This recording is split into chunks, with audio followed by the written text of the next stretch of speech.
Alright, you guys, we're back, and hi Vicki, we're back with Emily today, and Emily is a Chow Rottweiler mix, literally. But I want to talk to you a little bit about today. We trained Emily when she was a little puppy, but then her owner wasn't able, had an injury and wasn't able to walk her.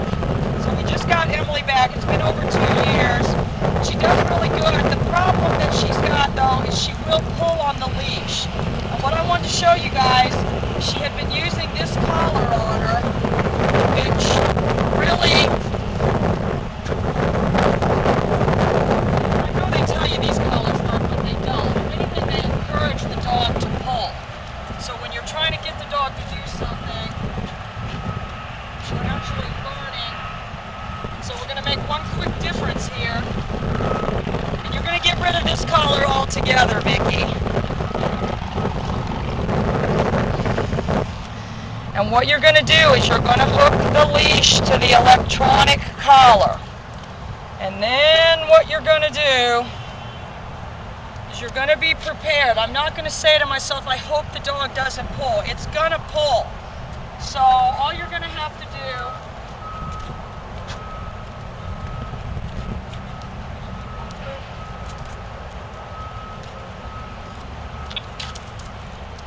is you're going to pull back and hit that nick at the same time.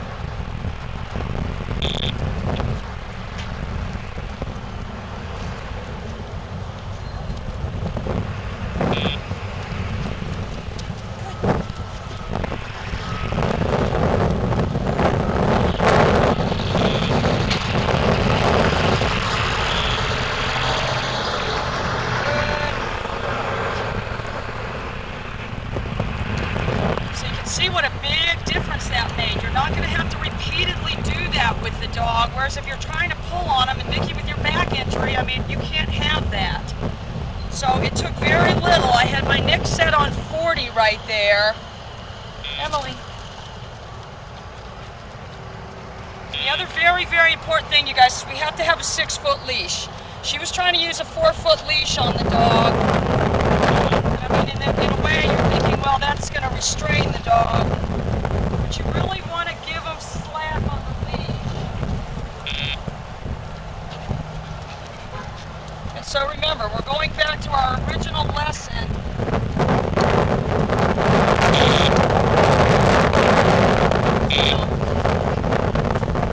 Good girl. What a good girl.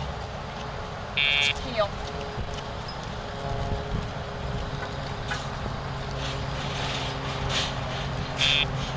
Then you can go back to just using your pager at the turn, but you've always got in the back of your mind, if the dog pulls the leash, I'm not going to try to pull it back. And I mean, there are many, many cases like this down where dogs cause injury to people by pulling them. So we're not being cruel by doing that. We're really, setting them up for a successful life. So I would say that, the permanence of habit of this behavior is startling to me, because the dog was trained when it was 5 months old. We did 1 month of basic training. That was over 2 years ago. This dog still downs consistently. She wasn't able to walk the dog, and then she had to hire somebody to walk the dog, and then they really weren't able to use the collar. So that's the main thing, Vicki. I've only got my nick set on about 40 right here, but I want you to get a longer leash. Get rid of that short leash that you've got.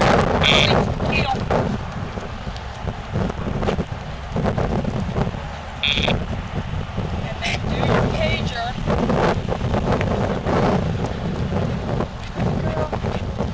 Heel. Down.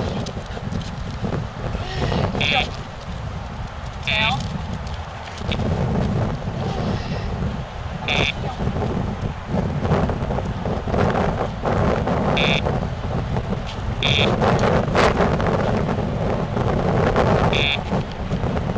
Remember, you guys, always be ready to go. When you've done your initial stop, remember our initial exercise that we used with the collar was teaching the dog, I don't want the leash made tight. So you may have to revert, but don't feel bad if you have to go back to that to get back to where you need to be.